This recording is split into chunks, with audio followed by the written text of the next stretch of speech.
नमस्कार, स्वागत है आपका आवाज अड्डा वीकेंड स्पेशल में। और आज नाम बड़ा खास आपने देखा होगा, बाजार का इंसाफ। ये आज की कहानी है जो हम आज डिस्कस करने वाले हैं। बाजार का इंसाफ इसलिए कि जब भी आप मार्केट में आते हैं तो ये हमेशा सोच के आइए कि मार्केट सुप्रीम है, वहाँ के नियम आपको मानने पड़ेंगे और उन्हीं नियम के तहत आपको बाज़ार में काम करना है। और उसमें चाहे वो मिड कैप स्टॉक्स हो, लार्ज कैप हो, छोटे हों, बड़े हों, जो जैसा प्रदर्शन करेगा उसको वैसा रिवार्ड मार्केट देगा। ये बिल्कुल ज़रूरी नहीं है कि आप बहुत ज़्यादा नॉलेज रखते हैं तो आप सही होंगे, या कोई दूसरी तरीके की बातें कर रहा है तो वो गलत होगा। मार्केट ये देखता है कि आपकी परफॉर्मेंस कैसी है और कितनी जेन्युइनली आप कर रहे हैं। ये आपको फिलॉसफी लग रही होगी, लेकिन अगर आप पिछले एक हफ्ते का मार्केट या पिछले 3 महीने का मार्केट उठा के देखें तो आपको ये समझ में आ जाएगा कि मार्केट किसी की नहीं सुनता, वो सिर्फ अपने नियम और अपने हिसाब से चलता है। और एकदम लेमैन्स लैंग्वेज में कहें तो मार्केट बहुत समाजवादी होता है। उसमें कोई छोटा बड़ा नहीं है, कोई ऐसा नहीं है कि आप बहुत ज़्यादा जानते हैं इसलिए आपकी बात सही होगी। उसमें जिसका सही तरीका होगा, जो सही से काम करेगा, उसको ही मिलेगा। तो इसीलिए हमने सोचा कि आज पे बातचीत की जाए, मार्केट का इंसाफ क्या होता है। और दूसरी तरफ जो पहला टॉपिक जिसको हम डिस्कस करेंगे वो है मिड कैप का जलवा। पिछले 3-4 महीनों में मिड कैप स्टॉक्स में बहुत फ्रॉड की बातें की गई, बहुत ज़्यादा कई बार ऐसी रिपोर्ट्स आई, स्टॉक में करेक्शंस भी हुए, रेगुलेटरी एक्शंस भी हुए, सब तरफ से हुई, लेकिन मिड कैप का जलवा फिर से कायम है और ज़बरदस्त तेज़ी हुई है। पिछले एक हफ्ते में ही आप देख सकते हैं, 15 दिन में देख सकते हैं, 2 महीने में देख सकते हैं। तो एक तो ये तय करेंगे मार्केट की बिग पिक्चर में कि ये मिड कैप का जलवा फिर से कायम है और ये कब तक कायम रहेगा और ये क्यों कायम है। दूसरा सवाल जो बहुत इम्पॉर्टेंट है, कोटक महिंद्रा बैंक के खिलाफ आरबीआई ने अपना एक एक्शन किया। इससे पहले अगर आप पिछले 6 महीने में चले जाएं तो कम से कम 7-8 ऐसे इंस्टीट्यूशंस के खिलाफ कार्रवाई रेगुलेटर्स की तरफ से हुई है, जो एक बड़ा सवाल खड़ा करती है कि क्या बीएफएसआई में कुछ प्रॉब्लम्स हैं जिनको फिक्स करने की ज़रूरत है, और आरबीआई बहुत समय पर उनको फिक्स करता चल रहा है, इसलिए सिस्टमिक प्रॉब्लम नहीं हो रही है। उसी के साथ एक वोडा आइडिया नाम की कंपनी है जो बिल्कुल मुश्किल के दौर से गुजर रही थी, लेकिन उसमें बड़े निवेशक आए, बहुत पैसा उन्होंने डाला, बहुत फंड रेज किया, और अब ऐसा लग रहा है कि आइडिया चल पड़ेगा क्या। तो इसलिए इसका नाम रखा वाह क्या आइडिया है। तो वह आइडिया को लेकर के या पूरे टेलीकॉम सेक्टर को लेकर के हम बातचीत करेंगे। और जो तीसरा एक बहुत अहम टॉपिक है जो मेरे बहुत दिल के करीब है, वो है कि मेटल स्टॉक्स में या मेटल्स में क्या एक बड़ा बुल रन शुरू हो चुका है। अक्टूबर से अगर आप सारे बेस मेटल्स के प्राइस देखेंगे, बारिंग गोल्ड और सिल्वर, उसको आज हम डिस्कस नहीं कर रहे हैं, अदर मेटल्स में आप कॉपर देखिए, निकल देखिए, एल्युमिनियम देखिए, या और दूसरे मेटल्स में जाके देखेंगे तो अक्टूबर से टिल डेट बड़ी रैली उसमें हुई है, बहुत बड़ी रैली हुई है। एक महीने में इतने ज़्यादा चल चुके हैं। तो क्या ये अंडरस्टैंड किया जा सकता है कि ये बुल रन है, या फिर एक टेक्निकल रीज़न हो सकते हैं कि किसी एलएमई में डिलीवरी रोक दी गई, या रेड सी में कुछ प्रॉब्लम है, या कुछ हो सकता है क्या। अगर ये बुल रन है तो फिर ये बहुत बड़ी रैली के संकेत है। इसको भी समझने की हम आज कोशिश करेंगे। तो ये 3-4 टॉपिक है जिसमें हम बातचीत करेंगे, और हमें समझाने के लिए, बातचीत करने के लिए हमारे साथ स्टूडियो में अभय अग्रवाल जी हैं। हमेशा की तरह मुस्कुराते हुए, आज तो जैकेट भी उतार दिया, मतलब कुश्ती लड़ने के मूड में, इंसाफ करेंगे आज आप। दूसरे संजय सिन्हा सर हमारे साथ हैं, आज काफ़ी दिन बाद हमारे साथ आ रहे हैं। संजय जी के साथ भी चर्चा होगी कि इन तीनों चारों विषयों पर उनकी राय क्या है और समझने की कोशिश करेंगे। और गुरमीत चड्ढा जो आधे बैंकर भी हैं, और उन्होंने मुझे एक बार बताया था कि उन्होंने एक ऐसे बैंक में काम किया जहाँ से काम करने के बाद बैंकिंग बिल्कुल रग रग में दौड़ने लगती है। तो इसलिए बैंकिंग पर ख़ास तौर पे गुरमीत जी हमें समझाएंगे, सिखाएंगे कि दरअसल बीएफएसआई में हो क्या रहा है। तो एक एक टॉपिक लेते हैं। पहले तो मैं मार्केट और ये मिड कैप का जलवा समझना चाहता हूँ। क्या लग रहा है ये मिड कैप का जलवा चलता ही जा रहा है? आई थिंक मिड कैप एक ऐसा स्पेस है, बड़ा स्पेस है, काफ़ी कंपनीज हैं इसमें। पर जब हम बात करते हैं मिड कैप की तो लोग पूरा सेक्टर के जो चले हुए स्टॉक्स हैं जो इसमें परफॉर्मिंग, सिर्फ उनका नाम लेके डिसाइड करते हैं कि ये बहुत महंगा हो गया है या कहाँ तक चलेगा। पर वो होते हैं करीब 50 स्टॉक, उससे ज़्यादा नहीं होते। पर उसके नीचे आप देखें 200-300 और स्टॉक्स हैं जिसमें से काफ़ी ने पार्टिसिपेट नहीं किया है। और अब मुझे लगता है कि ये जो रन है, जो सेकंड रन है, इसको मैं मिड कैप 2.0 बोलूँगा। जो हमने पिछले साल देखा, पीएसयू बैंक्स, पीएसयू डिफेंस, जो पूरी थीम चली रेलवे स्टॉक्स की, और अब वो आई है मिड कैप 2.0, जहाँ पे अब वो स्टॉक्स चल रहे हैं जो कि mid cap companies clear growth track पे हैं। और कुछ हैं जैसे ऑटोमोबाइल सेक्टर में है, एक्सपोर्ट सेक्टर में है, इलेक्ट्रॉनिक्स हैं, कंपोनेंट्स हैं, फाइनेंशियल सर्विसेज में हैं, जो इन्वेस्टर्स को बिलीव है कि ये 5 साल में यहाँ से डबल या ट्रिपल हो जाएंगी अपनी साइज में। तो मतलब कम से कम भी 20-25% का ग्रोथ दिख रहा है 5 साल का। तो मिड कैप की जो अब रिसेंट रैली जो हुई है, जो डिप्स के बाद जो हुई है, उसमें देखिए एक स्ट्रक्चरल डिफरेंस है। पुराने स्टॉक्स ने इतना पार्टिसिपेट नहीं किया जितना अब नए स्टॉक्स कर रहे हैं, जो जिन्होंने पहले नहीं किया था। तो मुझे लगता है कि ये एक मिड कैप में भी एक रोटेशन होता रहता है, और इन्वेस्टर्स को कभी ये नहीं सोचना चाहिए कि मिड कैप पूरा ही गिर जाएगा या मिड कैप पूरा ही ऊपर चला जाएगा। उसमें भी आपको अपॉर्चुनिटीज़ ढूंढनी पड़ेंगी। पर अगेन आप इंडिया का 20-25 साल की हिस्ट्री देख लीजिए, जो मोटा पैसा बनता है, मोटी रिटर्न बनती है, वो मिड कैप्स और स्मॉल कैप से ही बनती है। अगर आपके पास पेशेंस है और अच्छा एबिलिटी है होल्ड करने की, तो आई थिंक मिड कैप और स्मॉल कैप ही पैसा बना के देते हैं, और इसका कंटिन्यूस हम एग्जांपल देख रहे हैं अभी। तो मुझे लगता है ये रैली सस्टेन करेगी। जितना हम देख रहे हैं डेटा फ्लोज का, इन्वेस्टर इंटरेस्ट अभी भी काफ़ी हाई है। अभी भी इन्वेस्टर्स आइडियाज़ ढूंढ रहे हैं। इंक्वायरी यही है कि भाई क्या, कहाँ पे पैसा डिप्लॉय करें। कोई अंडर एलोकेटेड नहीं रहना चाहता इस मार्केट में, सिर्फ इंडिया में नहीं, ग्लोबली भी। तो ग्लोबली हमने देखा यूएस में एक दिन डिप आता है, अगले दिन वापस हो जाता है उसका पिकअप। चाइना में क्लियरली रिकवरी दिख रही है। तो मुझे लगता है कि ये जो रैली इंडिया में भी है, मिड कैप स्पेस अभी भी काफ़ी छोटा है, तो ये चलता रहेगा। मुझे कोई डर नहीं है कि एक बहुत बड़ा 20-30% का करेक्शन आ जाएगा। 2-3% के करेक्शन, 5% के करेक्शन मिड कैप में कोई बड़ी बात नहीं है। ये आते रहने चाहिए। ये आते रहने चाहिए, क्योंकि चर्न भी होता है, नए हैंड्स आते हैं, नए इन्वेस्टर्स को मौका मिलता है, जो देख रहे हैं, वॉच कर रहे हैं कि भाई ये गिरा तो मैं ऐड कर लूंगा। फिर वो मौके मिलते हैं तो उसका फायदा उठा ले। जरूरी है, मेरे को लगता है 3-5% के करेक्शन तो रेगुलरली आना। ओके संजय जी, अगर इसको बिग पिक्चर के कॉन्टेक्स्ट में डालें तो जो 500 स्टॉक का यूनिवर्स है वो ऑल टाइम हाई पे है, और पिछले 2-3 महीनों में बहुत सारी नैरेटिव्स बने, बहुत सारी स्टोरीज कुक की गई। और ये बात सही कि 8-10 स्टॉक ऐसे ज़रूर होते हैं जहाँ पे 98% होल्डिंग हो सकती है, जहाँ पे कुछ कागज़ पे नहीं है। उसके चक्कर में मतलब सब धान 22 तौल दिए गए, लेकिन दरअसल वो सच्चाई नहीं थी।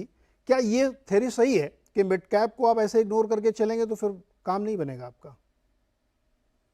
तो देखिए, उसमें ऐसा है नीरज जी कि पिछले 2 सालों में इंडियन मार्केट्स में जो तेजी आई है, उसका बहुत बड़ा कारण ये रहा है कि डोमेस्टिक रिटेल इन्वेस्टर्स मार्केट में बहुत बड़ी साइज में उन्होंने प्रवेश किया है। और अगर आप पिछले 2 साल 3 साल का आंकड़ा देखें, इस महीने का आंकड़ा देखें, तो उसमें एफआईआईज का नंबर बहुत ही नेगेटिव रहा है। ट्रेडिशनली एफआईआईज का रुझान लार्ज कैप स्टॉक्स में रहा है, और डोमेस्टिक इन्वेस्टर्स का जो इंटरेस्ट है वो अधिकतर mid cap and small cap stocks में रहा है। तो मैं अगर फ्लोज के ही पर्सपेक्टिव में इसको देखूं, तो मुझे लग रहा है कि जिस तरह से डोमेस्टिक इन्वेस्टर का बहुत बड़ी मात्रा में बाजार में आने का जो रुझान है, वो निश्चित तौर पे mid cap and small cap की तरफ जाएगा। इस रुझान में हाँ, जरूरी नहीं है कि सब कुछ बिल्कुल एकदम सुचारू रूप में और बिल्कुल ऑर्गेनाइज तरीका में ही होता रहे। हर मार्केट में कहीं ना कहीं एक्सेस होता है। इसलिए संभव है कि इस मिड कैप स्मॉल कैप में जो फ्लोज आया है, उसमें कहीं ना कहीं फ्रॉथ जरूर बना होगा। और एक समय आया जब सेबी ने वार्निंग इशू किया था, उसके बाद थोड़ी बहुत करेक्शन हुई, लेकिन उसके बाद दोबारा ये स्टॉक्स चल पड़े हैं। लेकिन ये जो तेजी मैं देख रहा हूँ mid cap and small cap में, इसमें सिर्फ जो लो फ्लोटिंग स्टॉक है उसके कारण तेजी आई है, सिर्फ ये कारण नहीं है। जैसा अभय भी आपको कह रहे थे कि कुछ सेक्टर्स हैं जिनमें कि आगे दिख रहा है कि अगले 2-3 साल में अपॉर्चुनिटी इतना बड़ा है कि वो अपनी रेवेन्यूज को तो जरूर डबल कर लेंगे। और अगर रॉ मटेरियल का माहौल भी अगर ठीक ठाक रहा, तो प्रॉफिट हो सकता है कि वहां से दुगना तिगुना भी बढ़ सकता है। तो लोग इस पर बेट करने के लिए तैयार हैं। अगर आप मार्केट के ऊपर के 100 या 150 कंपनीज को देखें, तो आप शायद बहुत ज्यादा कंपनीज के बारे में ऐसा नहीं कह पाइएगा कि वो अगले 3 साल या 4 साल में अपनी टर्नओवर को डबल कर लेंगे। या फिर वो अपने प्रॉफिट्स को डबल कर लेंगे। कुछ होंगे, इक्के-दुक्के होंगे जो कर पाएँगे लेकिन अधिकतर नहीं कर पाएँगे। तो इसी के लिए जैसा अक्सर होता है कि अगर मार्केट शॉर्ट टर्म में अगर इवेंट से प्रभावित है, मिड टर्म में अगर लिक्विडिटी से प्रभावित है, तो लॉन्ग टर्म में तो ज़रूर वैल्यूएशन से प्रभावित होता है। तो अगर कंपनीज़ की टॉप लाइन और बॉटम लाइन दोनों अगर आपको लगता है कि 3 साल में या 4 साल में वो डबल हो जाएगा, तो आप ज़रूर अपना बेट्स उन कंपनीज़ में लगाएँगे, जहाँ पर कि आपको लगता है कि वहाँ पर आपको पैसा दुगना करने की संभावना है। तो मुझे लगता है कि दोनों एक तो टिप्स वाला माहौल भी चल रहा है और साथ ही साथ कुछ फंडामेंटल कारण भी है, जिसके कारण कि मिड एंड स्मॉल कैप चल रहे हैं। ओके। गुरमीत, क्या फंड मैनेजर्स के सामने एक बड़ी दुविधा का समय है कि इंडेक्स में भी खैर बहुत तेज़ी है, लेकिन जो मिड कैप यूनिवर्स जिसको पता नहीं, मुझे तो लगता है कि कैप मार्केट कैप के हिसाब से बंटवारा कर देना, ये रीडिस्ट्रीब्यूशन करते हैं क्या लोग कि इधर का उधर कर दें। बहुत डिस्प्यूटेड वर्ड है आजकल रीडिस्ट्रीब्यूशन, बोलने का नहीं।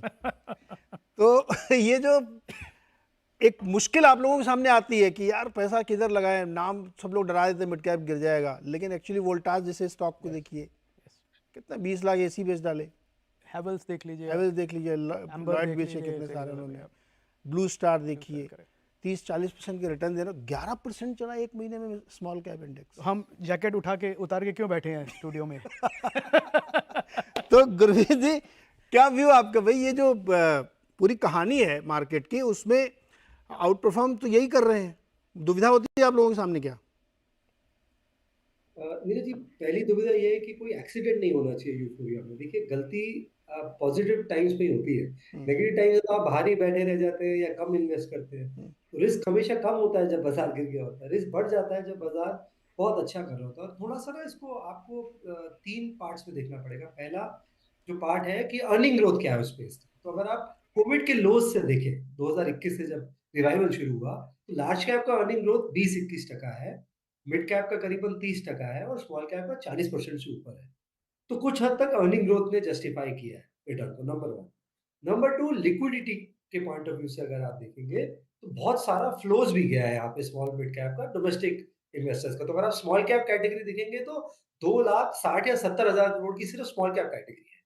मिड कैप कैटेगरी जो पूरे म्यूचुअल फंड्स की है, वो 3.5 लाख करोड़ की है।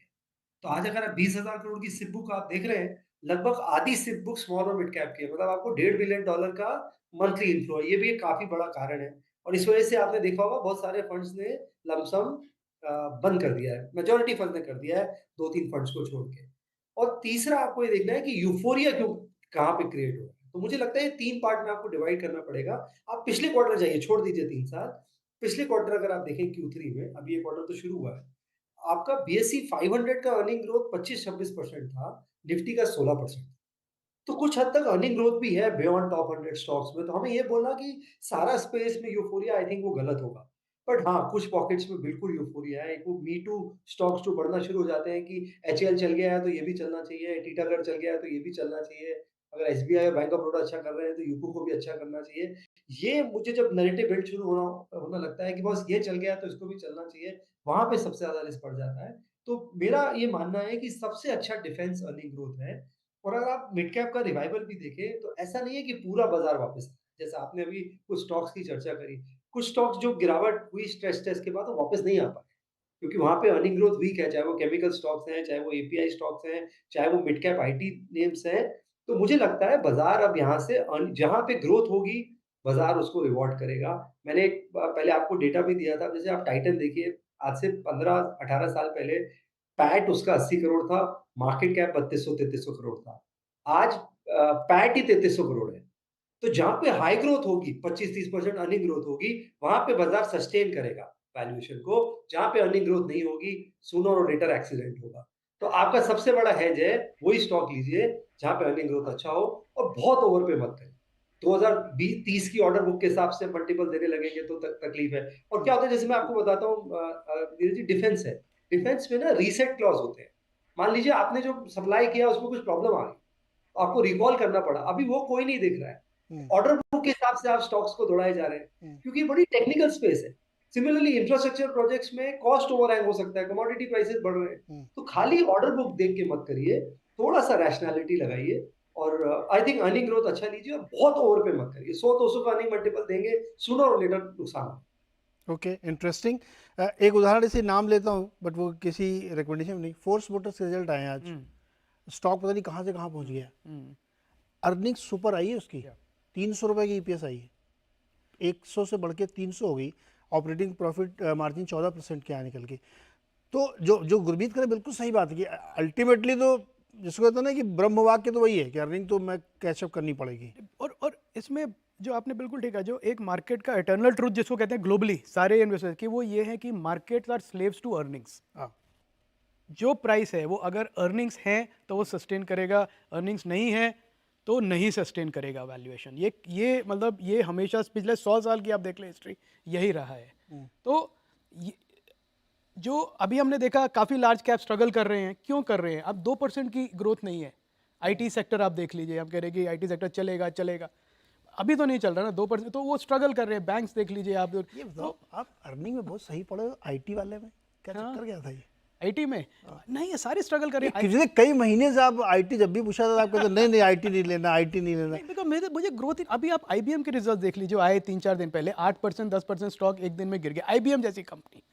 तो एक्सेंचर उसके पहले आपको गाइडेंस दे चुका है कि मार्केट स्लो है, हर तरह से आपको नेगेटिव डेटा फ्लो दे रही है कंपनी। तो उसके लिए 25-26 टाइम फॉरवर्ड अर्निंग मल्टीपल देख के क्या मतलब है? मतलब मुझे समझ में नहीं आ रहा अभी भी कि ये क्यों इतना नहीं? इतना इंटरेस्ट क्यों है? क्योंकि जस्ट बिकॉज वो इंडेक्स के स्टॉक्स हैं तो क्या ज़रूरी है कि आपको अपने पोर्टफोलियो में लेना उसको? मुझे नहीं समझ में आ रहा है फ्रैंकली कि क्या इन्वेस्टर्स को दिख रहा है जो ले रहे हैं या जिन्होंने लिया हुआ है आईटी स्टॉक, कि कंपनी कह रही है कि 1 से 3% ग्रोथ होगा मेरा, और आप उसको 25-26 टाइम मल्टीपल देने को तैयार हैं। और मिड कैप में कोई कंपनी 25-26 टाइम परसेंट ग्रोथ दिखा रही है, आप उसको 40 टाइम पी मल्टीपल देने को तैयार नहीं है।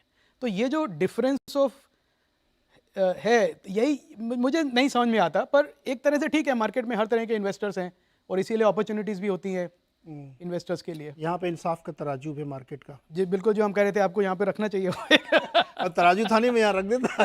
अरे संजय सर, एक चीज़ ये बताइए कि ये जो भी अभय जी कहते हैं ना, इस हमने अभी उदाहरण भी दिए, गुरमीत जी आपसे भी ये सवाल, दोनों सवाल एक ही, दोनों लोगों में अलग जवाब चाहिए। कई बार ऐसा होता है कि मिड कैप में या कोई भी स्टॉक बहुत भाग गया तो फिर वो आता है यार ये अर्निंग तो होनी चाहिए, उसकी अर्निंग आती रहती है, फिर वो उसको जस्टिफाई करते रहते हैं। लार्ज कैप में ये कहीं मुश्किल है। तो जो अभी अभय जी कह रहे थे कि फंड मैनेजर्स की या म्यूचुअल फंड्स की या बड़े चेनाइज की एक मुश्किल रहती है, यार ये बड़ा स्टॉक मिस कैसे कर दूं, अब वो लेके बैठे वो चल ही नहीं रहा है, तो एक अपॉर्चुनिटी कॉस्ट भी आप मिस कर रहे हैं सिर्फ इस बात के लिए कि यार मिड कैप है, कभी भी धोखा दे सकता है। या जैसे गुरमीत जी लोग दिन भर लगे रहते हैं कि नहीं साहब हम तो पकड़ लेंगे और अच्छा स्टॉक ढूंढ लेंगे, ऐसा होता है क्या एक दुविधा का दौर? संजय जी। देखिए, कई बार ऐसा होता है कि अर्निंग्स की विजिबिलिटी उतनी साफ नहीं होती। अ, कुछ कंपनीज ऐसे होते हैं जिनका कि केपेक्स का साइकिल चल रहा है और आप सिंपलिस्टिक अजम्पशन लेके चलेंगे कि जब ये पूरी कैपेसिटी आ जाएगी तो इसका अर्निंग उस प्रोपोर्शन से बढ़ जाएगा। लेकिन ये भी संभव है कि जब तक उसकी कैपेसिटी आती है तब तक उसकी जो प्रोडक्ट्स है उसके दाम ही घट जाते हैं। खास करके अगर आपने देखा होगा तो खास करके केमिकल क्षेत्र की जो कंपनीज रही, उनमें ऐसा कई बार हुआ है कि उनकी कैपेसिटी जब पूरी तरह से पूरी हुई तब तक उनके प्रोडक्ट के दाम गिर गए। तो उस केस में आपका जो आकलन है वो गलत जाता है। कई बार इसका उल्टा भी होता है। कई बार ऐसा होता है कि आपने एंटिसिपेट नहीं किया कि अपॉर्चुनिटी इतना बड़ा हो सकता है और कंपनी उस अपॉर्चुनिटी को इतने अच्छे तरह से कैप्चर कर सकती है। जैसे कि खास करके अगर आप देखें तो इंफ्रास्ट्रक्चर में खास करके जो ईपीसी कंपनीज हैं, पिछले 10 सालों में उनके स्टॉक प्राइस का प्रदर्शन अगर आप देखें तो बिल्कुल ऐसा रहा कि ये कि ना के बराबर। लेकिन अचानक उनकी अपॉर्चुनिटी इतनी ज़्यादा बढ़ गई, सरकार ने जिस तरह से फ्रंट फुटिंग पर रोड्स के प्रोजेक्ट लेने शुरू कर लिए, जिस तरह से कई मार्की पोर्ट के प्रोजेक्ट्स और एयरपोर्ट के प्रोजेक्ट्स इम्प्लीमेंट होना शुरू हो गए, तो उस में अचानक उनमें तेजी आ गई। ये तेजी जो है, उसकी एक मोमेंटम जो बनती है, कई बार वो उसको अच्छी तरह से भांपना मुश्किल होता है और उस केस में ये संभव है कि आपके लिए ये अपॉर्चुनिटी छूट जाए। आज जो हमको ये दिख रहा है कि कैपिटल गुड्स की जो कंपनीज हैं, खास करके जिस तरह से भारत में पावर सेक्टर में जितना इन्वेस्टमेंट हो रहा है और उसके कारण जितनी बड़ी अपॉर्चुनिटी सामने आ रही है और आगे जाकर और भी आएगी, उस कॉन्टेक्स्ट में अगर आप उन कंपनीज को आज के वैल्यूएशन पर देखें, तो आप उनमें निवेश करने से बिल्कुल कतराएंगे, क्योंकि उनकी प्राइस अर्निंग मल्टीपल्स इतनी अनाप-शनाप हो गई है कि शायद आप उसमें पैसा डालने के लिए, खास करके अगर वो थर्ड पार्टी का पैसा है तो डालने के लिए आप बिल्कुल सहमेंगे। लेकिन अगर यही कंपनीज उस अपॉर्चुनिटी को इतनी अच्छी तरह से कैप्चर कर लें कि अगले 3 साल में मान लीजिए कि उनकी टॉप लाइन जो है वो 3 गुना बढ़े, वो भी संभव है, क्योंकि इसमें इस क्षेत्र की ऐसे बहुत सारी कंपनीज हैं जो कि पूरी कैपेसिटी पर काम भी नहीं कर रही, और उनके जो मल्टीनेशनल कंपनीज हैं, उनके जो ग्लोबल पार्टनर्स हैं, वो भारत के इस एंटिटी में निवेश करने के लिए बिल्कुल तत्पर हैं। तो फिर आप को लगेगा कि इस वैल्यूएशन पर हम पैसा लगाएं, वो रिस्क लें, तो फिर आप हो सकता है कि उसका फायदा उठाएं कि वो कंपनीज हो सकता है कि अगले 3 साल 4 साल में इस तरह का रिटर्न आपको दें, जैसा कि आपने कभी सोचा भी ना। जी तो ये दुविधा रहेगी हमेशा। गुरदीप सर, बदनाम बेचारे एक मिड कैप वाले हैं, उस दौर से सारे स्टॉक गुजरते हैं। अभी मैंने मारुति चार्ट मेरे सामने खोला है, 2018 से लेके जनवरी 2024 तक 0% रिटर्न है। ठीक है, अभी अर्निंग इनकी सिर्फ 23 से आनी शुरू हुई है। तो हर एक के सामने वैसे दौर आते होंगे ना, अर्निंग नहीं आ रही है, स्टॉक चढ़ा हुआ है एकदम।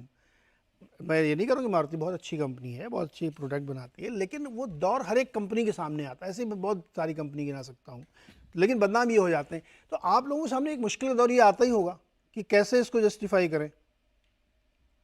मुझे लगता है नीरज जी, ये कैटेगराइजेशन सही नहीं है कि मिड कैप धोखा देता है, लार्ज कैप नहीं देता है। टेस्ला 40% डाउन है, $300 का शेयर था, $170 है। राइट। आपने सोचा था कोटक पे ऐसा एक्शन हो सकता है और एक दिन लोअर सर्किट लगेगा? एचडीएफसी बैंक के जब नतीजे खराब आए थे Q3 के, तो 20% गिर गया था, 1800 से 1300 रुपए के 1400 के लेवल पे चला गया था। हमने इन्फोसिस के देखे, जब खराब नतीजे आए तो 1600 से 1100 रुपए आया। तो मेरे हिसाब से ये कैटेगराइजेशन कर देना कि लार्ज कैप कम गिरेगा और मिड कैप ज्यादा गिरेगा, सही नहीं है।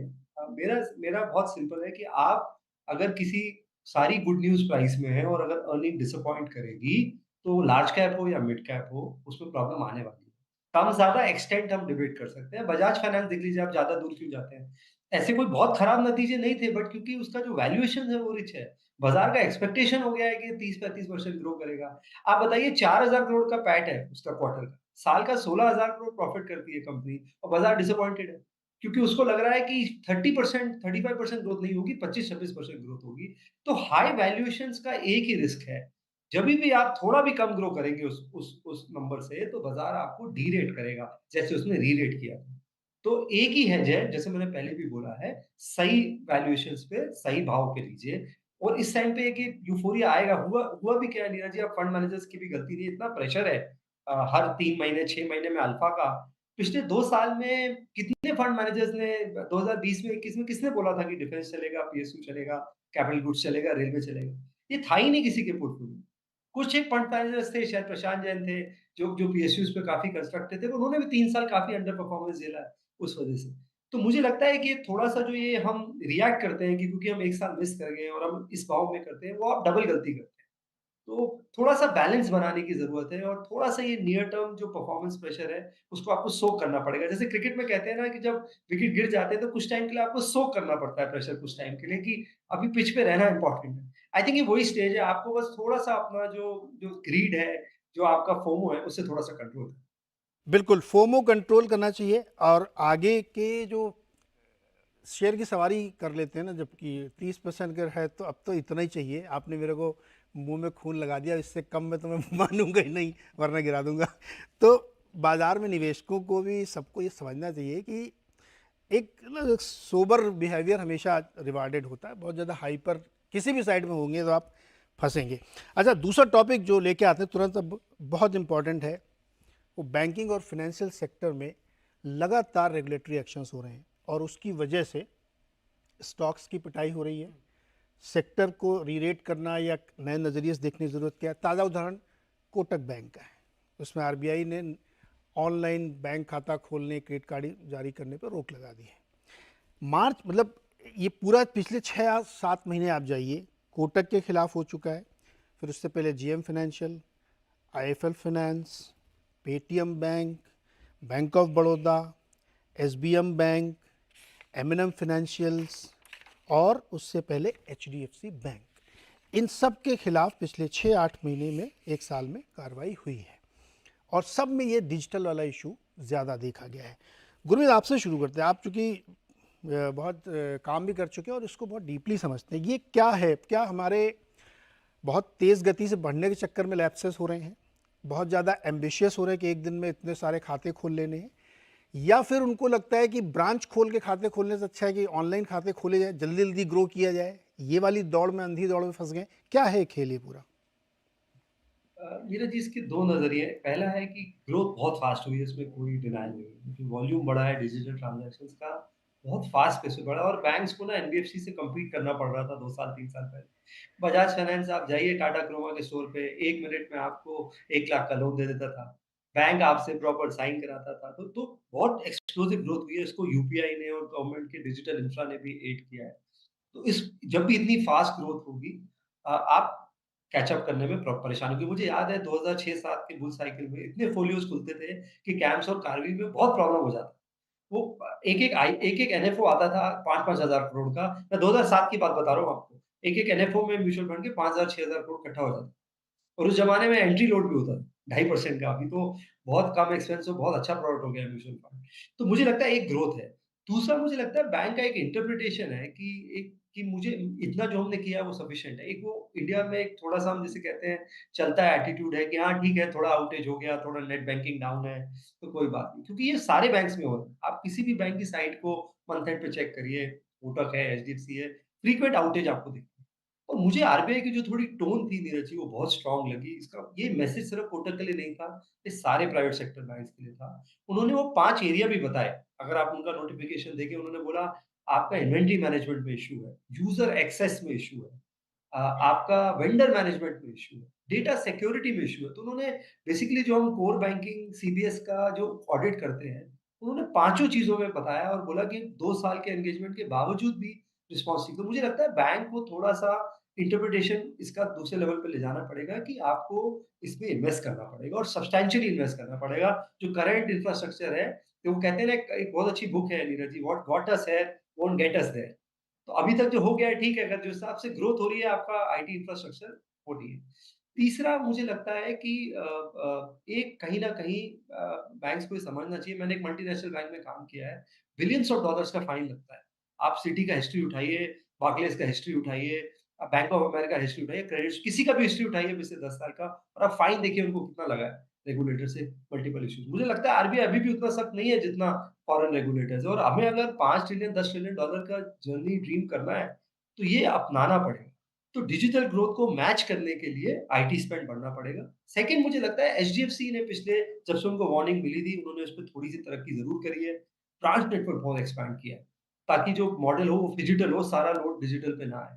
तो थोड़ा-सा मुझे लगता है, और अभी पब्लिक सेक्टर बैंक्स मेरे हिसाब से, अभी तो आप देखिए कोटक को वार्निंग अगर मिल रही है, तो आप सोचिए पीएसयू बैंक्स का क्या हाल होगा। थोड़ा-सा पीएसयू बैंक्स पे एक ये मुझे बहुत रेड साइन लगता है, आईटी इंफ्रास्ट्रक्चर अच्छा नहीं है, कभी भी कोई डिजिटल फ्रॉड होने के चांसेस हैं। तो थोड़ा-सा जब हम ये इन्वेस्ट करने का सोचते हैं पीएसयू बैंक्स में, ये रिस्क रेगुलेटरी रिस्क और ये जो डिजिटल साइबर रिस्क है, ये बहुत बड़ी रिस्क है, इसको ध्यान देना चाहिए। ये बहुत इंटरेस्टिंग, क्योंकि पूरा अगर बैंकिंग इंफ्रास्ट्रक्चर आईटी पे डिपेंडेंट हो गया है और उससे ईज़ हुआ है, इसमें कोई शक नहीं है कि हम लोग बहुत सारे बैंकों के इंटरफेस की बहुत तारीफ मैं खुद ही करता हूँ कि क्लिक क्लिक में सारा काम हो जाता है। लेकिन इसका ये मतलब नहीं कि आप टेकन फॉर ग्रांटेड लेंगे। जैसे जो गुरमीत कह रहे हैं कि वो वर्डिंग उनकी जो लेटर की है उसमें लिखा है कि 2 साल से हम सीनियर मैनेजमेंट से इन कन्वर्सेशन है, उसके बावजूद नहीं सॉल्व हो रही। ये लाइन सीनियर मैनेजमेंट से बातचीत कर रहे हैं आप और फिर भी नहीं हो रही, तो ये बहुत सीरियस है।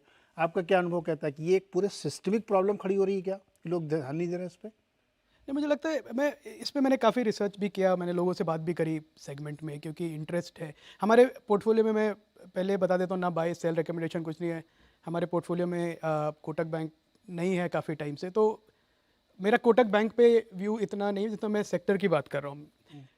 ये जो आरबीआई का एक्शन है ये बड़ा क्लियर एक्शन है और लोग इसको समझ रहे हैं कि डिजिटल बैंकिंग की तरफ से, पर ये डिजिटल बैंकिंग से लेना देना नहीं है। ओके। आप अभी रिपोर्ट आई है आरबीआई की कि पिछले साल 2023 में अक्टूबर नवंबर दिसंबर में 2700 करोड़ का ऑनलाइन फ्रॉड हुए हैं। ओके। ठीक है, वो आरबीआई वॉच कर रहा है, वो डेटा दे रहा है आपको। और वो कहाँ हुए हैं? बैंक्स के थ्रू हुए हैं। क्यों हुए हैं? क्योंकि बैंक्स फ्रॉड को प्रोटेक्ट नहीं कर रहे हैं, ध्यान ही नहीं दे रहे हैं। OTP based. उन्होंने आरबीआई ने कहा कि बैंक्स को कि पहले आपको 2 फैक्टर ऑथराइजेशन करना है, ऑथराइजेशन। बैंक ने कहा ठीक है, 2 फैक्टर क्या है, ओटीपी कर देते हैं। ओटीपी दुनिया का सबसे बेकार सिस्टम है 2 फैक्टर ऑथराइजेशन के लिए। अभी भी जो आप देखिए जो जामतारा इंसिडेंट जो भी है वो क्या होता है, वो आपको बहला फुसला के आपसे ओटीपी ले लेगा और ओटीपी से बैंक की साइट पे वो कर देगा, क्रेडिट कार्ड या डायरेक्ट बैंक पे। बैंक ने कुछ नहीं किया है उसको प्रोटेक्ट करने के लिए। कर सकते हैं, नहीं किया। और ये एक बड़ी पॉलिटिकल इशू बन रहा है कि सीनियर सिटीजन जो वल्नरेबल सिटीजन्स हैं वो फंस रहे हैं इसमें। मैसेज आते हैं ओटीपी दे दीजिए, ओटीपी, सिर्फ ओटीपी पे वो 2 फैक्टर ऑथेंटिकेशन चल रहा है। अब आरबीआई ने बोला है कि भाई 2 फैक्टर ऑथेंटिकेशन के लिए आपको सिर्फ ओटीपी नहीं है, उसके आगे भी सोचिए, ऑथेंटिकेट करिए। तो जो आरबीआई का एक्शन है कोटक बैंक पे और दूसरे बैंक्स पे भी आएगा, वो इसलिए आएगा कि आप फ्रॉड प्रोटेक्शन के लिए आप क्या कर रहे हैं। आप बड़े बैंक हैं, 3 टाइम के बुलटिबल पे टरते हैं, पर बड़ी शर्म की बात है कि एक रेगुलेटर ने आपका बिजनेस बंद कर दिया। और मुझे पता नहीं, समझ में नहीं आता कि क्यों कोई एनालिस्ट इसके बारे में बात नहीं कर रहा है, क्यों मैनेजमेंट को सवाल नहीं पूछे जा रहे हैं कि आपका बैंक दुनिया का सबसे ज़्यादा मल्टीपल पे ट्रेड करता है। आप यूएस चले जाइए, city bank, JP Morgan 1-1.5 time के मल्टीपल पे मुश्किल से, चाइना में आधे टाइम के बुक वैल्यू मल्टीपल पे चलते हैं, हमारे बैंक चलते हैं 2.5 टाइम, 3 टाइम। उस एनवायरनमेंट में जब आपके ऊपर इतना मल्टीपल दिया जा रहा है, आप कब बिजनेस आरबीआई बंद करें? क्योंकि 2 साल से आप फ्रॉड प्रोटेक्ट नहीं कर पा रहे हैं जो आपका कोर बिजनेस है। एग्जैक्टली, बहुत बहुत सीरियस और बात दुनिया को आप ज्ञान देते हैं हर तरह से कि हम कितने बड़े हैं, हम कितने ग्रेट हैं, और आपको एक छोटा काम है कि आपको फ्रॉड को प्रोटेक्ट करना है, आपके जो कस्टमर है उसको प्रोटेक्ट करना है। जो आप किसी भी बैंक का, आप अगर किसी बैंक में, तो आपका एक्सपेक्टेशन है कि बैंक मुझे प्रोटेक्ट करेगा। अगर आप नहीं कर पा रहे हैं तो एब्सोल्युटली आपका बिजनेस रिस्क पे है, क्यों नहीं होगा। तो ये जो, और एक दूसरा आरबीआई का इनके साथ ग्रज ये है कि एक तरफ फिनटेक कंपनीज हैं और बैंक्स का एक एरोगेंट अप्रोच है कि फिनटेक कंपनीज को कुछ नहीं आता, हमें सब आता है। तो आप जितनी भी फ्रॉड की प्रॉब्लम देख लीजिए, फिनटेक कंपनी में कोई फ्रॉड की प्रॉब्लम आपको नहीं दिखेगी, बैंक्स में है, क्योंकि उन्होंने अडाप्ट ही नहीं किया फिनटेक को। और आरबीआई काफ़ी टाइम से कोशिश कर रहा है कि सैंडबॉक्स में डाल के फिनटेक और बैंक को डाल के हम एक सैंडबॉक्स बनाएं जिसमें कि नए प्रोडक्ट, नए standards, lending standards, fraud protection standards निकले। बैंक्स उसमें कुछ नहीं करते हैं, सारे बैंक्स की बात मैं कर रहा हूँ, मैंने देखा ये। तो ये पूरी की पूरी गलती है ये सारे बैंक्स के, सारे सीनियर मैनेजमेंट की है। उनको सोचना चाहिए कि वो क्या कर रहे हैं, अभी भी कुछ नहीं करें। और फिर से अगर इस इवेंट के बाद भी अगर किसी को नोटिस आए तो मेरे को लगता है इन्वेस्टर्स को वो स्टॉक से कोई एक्सपेक्टेशन नहीं रखनी चाहिए और निकल जाना चाहिए, क्योंकि वो जो बैंक का सीनियर मैनेजमेंट है उसको कोई केयर नहीं है अपने कस्टमर्स के लिए, और पैसे बना रहे हैं, प्रॉफिट बना रहे हैं। 17,000 करोड़ का क्वार्टरली प्रॉफिट है, और आप कह रहे हैं कि मैं इन्वेस्ट नहीं कर सकता आईटी में, फ्रॉड प्रोटेक्शन में। ये क्या तुक है इसमें? और आपका स्टॉक चल रहा है 3 टाइम के मल्टीपल पे अभी भी, और एनालिस्ट अभी भी कह रहे हैं कि नहीं ये तो अभी थोड़े दिन की बात है, फिर सब कैसे हो जाएगा भाई? नहीं, आप वर्ल्ड में सबसे ज़्यादा एनआईएम कमांड करते हैं बिल्कुल। तो आप उसको क्यों नहीं, इसीलिए कर रहे हैं क्योंकि अंडर इन्वेस्टेड है, एक्चुअली। टेक्नोलॉजी में इन्वेस्ट ही नहीं है। बहुत ही बेसिक लेवल का टेक्नोलॉजी में इन्वेस्टमेंट है अभी भी, और ये जो रिस्क है ये बढ़ रहा है। सो सोचने की बात है इन्वेस्टर्स के लिए भी और बैंक्स के लिए भी कि इसको नज़रअंदाज ना करें। ये रेगुलेटरी रिस्क बहुत बड़ा रिस्क है। नहीं, और ये इसलिए भी बहुत ज़रूरी है ध्यान देने की, क्योंकि जिस तरह से बैंकिंग अब बढ़ रही है, हर आदमी मोबाइल बैंकिंग कर रहा है, हर आदमी के पास पैसे हैं और वो उसको लगता है कि ओटीपी आ गया मतलब सबसे सेफ़ है क्योंकि ओटीपी मेरे ही पास आ रहा है। लेकिन अगर वो भी वल्नरेबल है तो ये बहुत चिंता की बात है। और देश का सबसे प्रतिष्ठित बैंक अगर ध्यान नहीं दे रहा है तो छोटे मोटे उसमें उनको तो कंप्लेंट करना भी ठीक नहीं लगता, क्योंकि आज पहले उनसे कराओ जिनके पास हज़ारों करोड़ रुपए का प्रॉफिट बन रहा है। संजय जी, ये जो पूरे सिस्टम के लिए एक प्रॉब्लम बन गई है।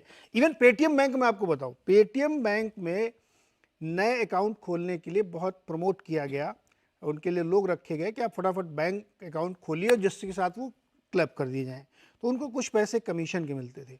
उन्होंने अपने नीचे भी एक आदमी रख लिया कि मेरे को 300 मिल रहे हैं, 150 तुम लो यार, तुम खोलो, मैं घर पे बैठा रहूंगा, और दनादन खोलो। ये हाल पेटीएम पेमेंट बैंक ने हुआ है।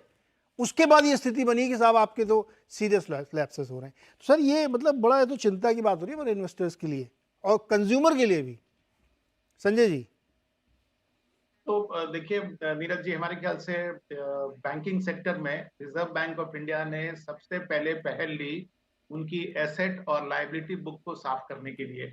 हम लोगों ने देखा पहले फेज में जो नॉन परफॉर्मिंग एसेट्स की जो ट्रीटमेंट थी वो कहाँ से आ रही थी।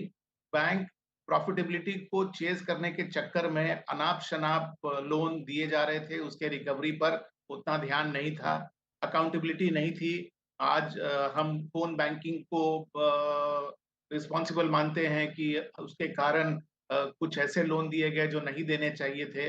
लेकिन खैर जो भी कारण रहा हो, कड़ाई के कारण आज अगर आप देखें तो बैंकिंग सेक्टर की बुक काफी हद तक क्लीन हो गई। लेकिन जो ग्रीड है बैंकिंग सेक्टर का, वो वहां से शिफ्ट करके इधर शिफ्ट हो गया कि ज्यादा से ज्यादा अपनी कासा रेशियो को बढ़ाया जाए, किसी भी तरीका से डिपॉजिटर को या क्लाइंट को अपनी तरफ आकर्षित किया जाए। और इस प्रोसेस में बहुत सारी गलतियां हो रही थी, जिसके बारे में रिजर्व बैंक ऑफ इंडिया, जैसा कि उसने अपने स्टेटमेंट में कहा, पहले भी उसने बताया है कि वो कभी भी एक झटके में आपको करेक्टिव एक्शन के लिए नहीं फोर्स करता। वो आपको काफी समय देता है ताकि आप खुद से करेक्टिव एक्शन ले लें। जब ये सारे ऑप्शन क्लोज हो जाते हैं तो जाकर वो एक बहुत स्ट्रिक्ट एक्शन लेता है, जैसा कि उसने जितने सारे इंस्टीट्यूट आपने दिए नाम, अगर वो पेटीएम रहा हो, आईएफएल रहा हो, जेम रहा हो, अभी हाल के में अगर कोटक बैंक रहा हो, तब उन्होंने एक्शन लिया। तो इस एक्शन के मेरे ख्याल से दो परिणाम होते हैं। एक तो ये कि वो इन प्रोसेसेस को सुधारने के लिए इन इंस्टीट्यूशन को अब बिल्कुल फोर्स कर देती है कि अब आपके सामने और कोई चारा नहीं है, आपको ये प्रोसेस सुधारना पड़ेगा। लेकिन मेरे ख्याल से जो इससे ज्यादा बड़ा कंट्रीब्यूशन होता है रिजर्व बैंक ऑफ इंडिया के एक्शन से, वो होता है उसके डेमोन्स्ट्रेशन का। जब आरबीआई ने एनबीएफसीज पर कड़ाई की, तो सिर्फ ये नहीं थे कि जो अफेक्टेड एनबीएफसीज थे उन्होंने अपने प्रोसेसेस ठीक ठाक करने में अपने एफर्ट्स लगा दिए। पूरी एनबीएफसी सेक्टर जो है उसने अपने प्रोसेसेस को सुधारना शुरू कर दिया, क्योंकि उनको डर था कि कहीं ये गाज कल मेरे ऊपर तो ना गिरे। इस कॉन्टेक्स्ट में चूंकि रिजर्व बैंक ऑफ इंडिया का एक्शन प्राइवेट सेक्टर के तीसरे सबसे बड़े बैंक के ऊपर हुआ है, तो उसका डेमोन्स्ट्रेटिव है, जो उसका डेमोन्स्ट्रेशन हुआ है उस एक्शन का, वो पूरे बैंकिंग सेक्टर में रहेगा। और मेरे ख्याल से इस कॉन्टेक्स्ट में जब हम डिजिटल टेक्नोलॉजी को इतना ज्यादा अपने बैंकिंग यूजेज में ला रहे हैं, ये बहुत जरूरी है कि हमारे प्रोसेसेस अब पहले से ज्यादा सुचारू हो जाए। तो मेरे ख्याल से बहुत ही सही टाइमली ये एक्शन रहा, और किसी एक इंडिविजुअल बैंक पर ये असर नहीं होगा, हमारे ख्याल से पूरे banking sector.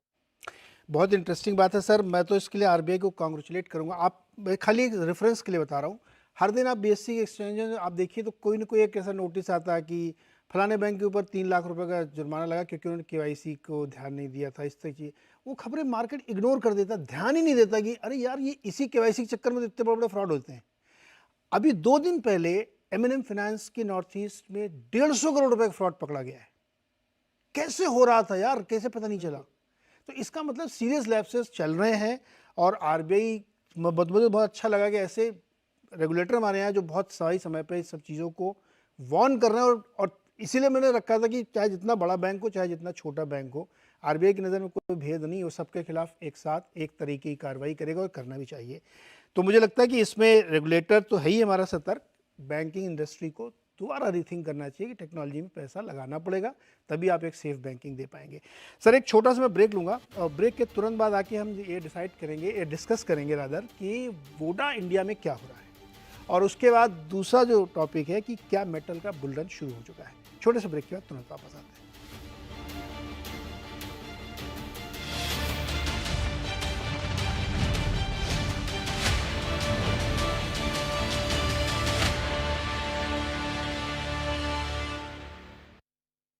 Still keeping inventory for 30 days? Get in touch with experts. Om Logistics Limited, making business simple. झंझनाहट से जल्द आराम पाएं। सेंसोडाइन रैपिड रिलीफ के साथ। फ्रेंड्स, मैं कुछ खुशखबरी आप सबके साथ शेयर करना चाहता हूँ। पहला, हमने हमेशा की तरह इस बार भी अच्छा परफॉर्म किया है। हमें क्या मिलेगा? दूसरा, हम एम्प्लॉय बेनिफिट में इन्वेस्ट करेंगे। अरे अब बता भी दो क्या मिलेगा। और तीसरा, हम LIC के ग्रुप फंडेड प्लान्स में इन्वेस्ट करेंगे। अरे सब कुछ मिलेगा। अब लीव एनकैशमेंट, ग्रेचुटी और पेंशन के साथ हमारा भविष्य सुरक्षित है। जी हाँ, LIC pension and group scheme में ही है एम्प्लॉइज का असली फायदा। आप जैसा कोई मेरी जिंदगी में आए तो बात बन जाए। जियो एयर फाइबर, टीवी चैनल्स की बहार, OTT की भरमार, कनेक्ट करो कुछ भी, वाईफाई ऑलवेज तैयार। बात बन जाए, बात बन जाए। Rajnigandha Wires and Cables, connecting people to power.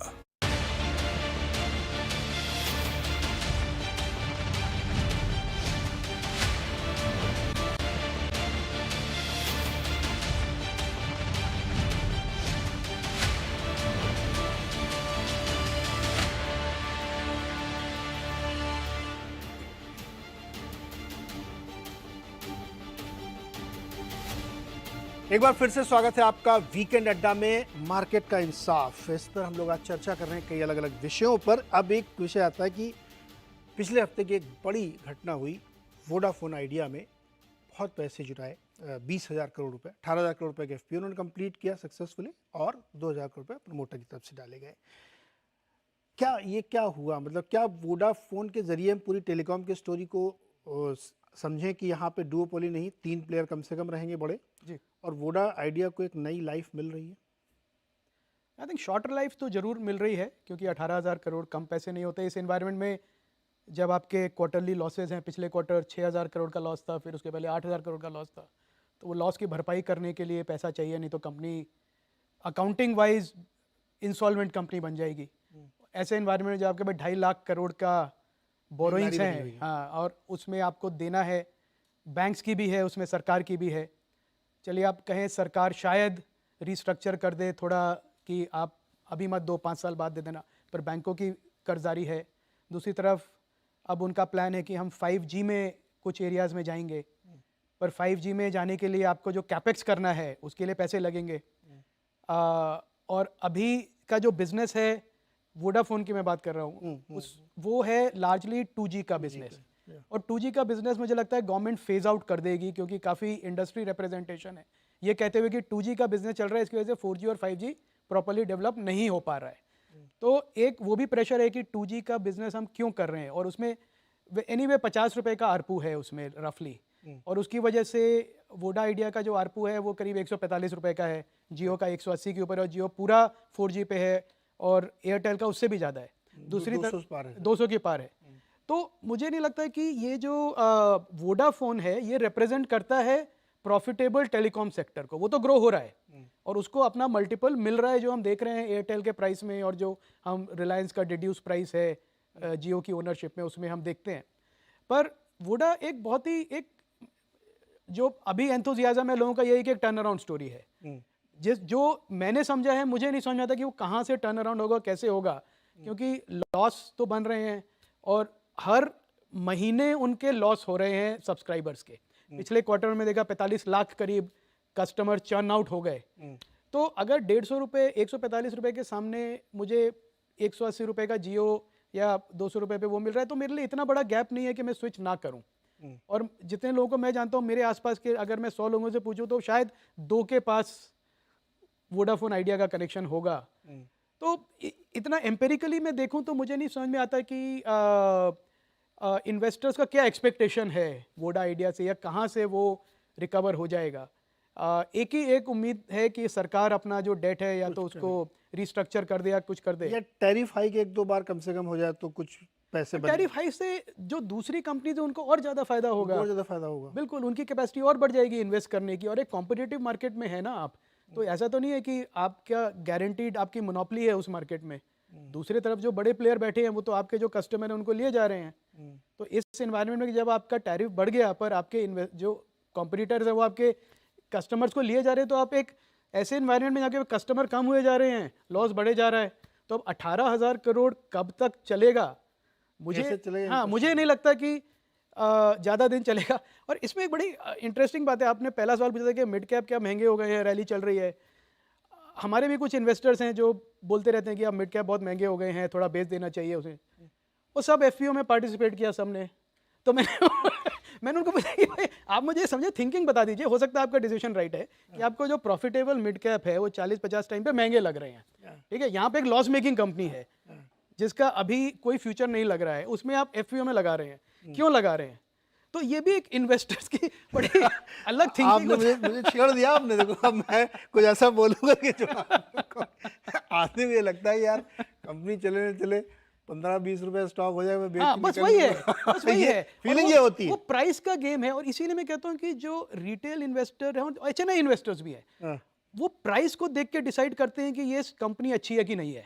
अगर स्टॉक चल गया तो अच्छी कंपनी है, नहीं चला तो खराब कंपनी है। और बीच में लगता है कि आपने बिल्कुल जैसा कहा कि अच्छा चलो पेनी स्टॉक है ना, तो 20 रुपये बन जाएंगे, पर वो कैसे बन जाएंगे? मतलब वो छः बनने की संभावना मेरे हिसाब से ज़्यादा है। और मेरा अगेन बाय सेल रिकमेंडेशन नहीं है ना पोर्टफोलियो में स्टॉक है, बट एक कंसेप्चुअल लेवल पे हम बात करें कि जो कंपनी की स्थिति है उसमें प्राइस कम होने की संभावना ज़्यादा है, बढ़ने की संभावना कम है। पर एक इंटरेस्ट, एक पता नहीं क्या, उसी जो इन्वेस्टर्स बोलते हैं कि मिड कैप बहुत महंगे हैं, वही इसी में इन्वेस्टर्स पार्टिसिपेट। ये एक पहेली है। अच्छा, जो जिस भी स्टॉक का यहाँ नाम किसी का भी पूरे शो दौरान लिया जाए, कोई रिकमेंडेशन नहीं है, ये केवल एग्जांपल समझाने के लिए। गुरमीत सर, ये होप ट्रेड है क्या, या लगता है कि टर्न अराउंड हो सकता है? क्योंकि गवर्नमेंट भी चाहती है कि 3 प्लेयर रहे, बिरला जी स्वयं देखिए लिस्टिंग के दिन पहुंचे थे, ये सब जेस्चर्स दिखाते क्या है? क्या आपको क्या लग रहा है? मार्केट को कैपिटल चाहिए, जेस्चर से नीरज जी ज़्यादा कुछ होगा नहीं। आप देखिए 40 करोड़ के ऊपर सब्सक्राइबर थे मर्जर के टाइम, अभी कुछ 21 करोड़ रह गए हैं, तो 20 करोड़ सब्सक्राइबर आपने लूज कर दिए।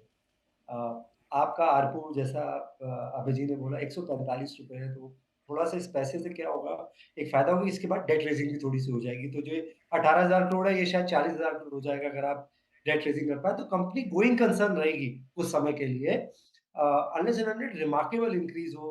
और क्योंकि अभी उनको 4G साइट डेवलप करनी है, 5G लॉन्च ही नहीं किया है, हालांकि 5G का बहुत ज्यादा मोनेटाइजेशन जियो और भारती भी नहीं कर पाए। दूसरा, मैं आंकड़ों पे आता हूँ, उनका जो कैश एबिटा है नीरज जी, वो 8 से 9,000 करोड़, थोड़ा टैरिफ हाइक हो जाएगा तो थोड़ा ज्यादा हो जाएगा, 2 लाख करोड़ से ऊपर का डेट है, तो वो सफिशिएंट नहीं है। तो 18,000 करोड़ से आपको कहते हैं जो प्रॉब्लम है वो टल गई है कुछ टाइम के लिए, गोइंग कंसर्न रहेगी। तो अगले 3 साल के, अगले साल वो मॉरेटोरियम भी खत्म हो रहा है गवर्नमेंट का, जो गवर्नमेंट ने दिया था स्पेक्ट्रम ड्यूज को लेके। अब गवर्नमेंट क्या ड्यूज को इक्विटी में कन्वर्ट करेगी, वो अब उसके बारे में मुझे पता नहीं है। अगर करेगी तो फिर इक्विटी डाइल्यूशन होगा। और आप देखिए 36 लाख रिटेल इन्वेस्टर्स हैं वोडाफोन में, मतलब रिटेल को हम मानते हैं जिनका 2 लाख से ऊपर का निवेश है। रिलायंस में शायद 30 लाख होंगे, हाँ पिडिलाइट और एशियन पेंट्स में होंगे नहीं। तो ये मुझे लगता है बहुत लोगों ने पूरा बुल मार्केट ये वोडाफोन, जी और ये सब के टर्न अराउंड में वेस्ट कर दिया है, जबकि बाजार में इतने अच्छे अच्छे आइडियाज थे, फंडामेंटल आइडियाज थे जहाँ पे अर्निंग ग्रोथ है। तो मेरे हिसाब से दूर रहना चाहिए। टर्न अराउंड होता है अच्छा, गवर्नमेंट चाहेगी तीनों। आप भारतीय देखिए कितना अच्छा कर रहा है, इंडस्ट्री लीडर है, कुछ आरपू बढ़ रहा है। अभी हमने देखा जियो ने ग्लोबल ट्रैफिक कैरियर नंबर 1 हो गया, चाइना मोबाइल को पीछे छोड़ा है। करीबन करीबन 20-22 जीबी पर मंथ का हमारा डेटा कंजम्पशन है, तो टेलीकॉम बहुत बड़ा बैकबोन है। तो मुझे लगता है आप टेलीकॉम प्ले करिए, जियो और भारती के थ्रू प्ले करिए, और पैसा का प्रमोटर डालता है, ये अमाउंट मेरे हिसाब से सफिशिएंट नहीं है, ये मेरा कैलकुलेशन है। आगे और कैपिटल आता है तो देखा जा सकता है। ये देखिए जीक्यूजी इंडिया के सबसे इस वक्त बुलिश व्यक्ति है या फंड है जो हर जगह पैसे लगाते हैं, कोई भी चीज निकले उसमें जीक्यूजी जरूर इंटरेस्टेड होते हैं, और मॉर्गन स्टैनली, गोल्डमैन सैक्स। तो क्या टेलीकॉम सेक्टर में वाकई बहुत बज़ बन रहा है क्या संजय सर?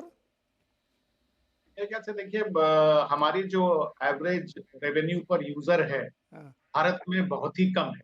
हाँ, आंकड़े हमारे सामने हैं।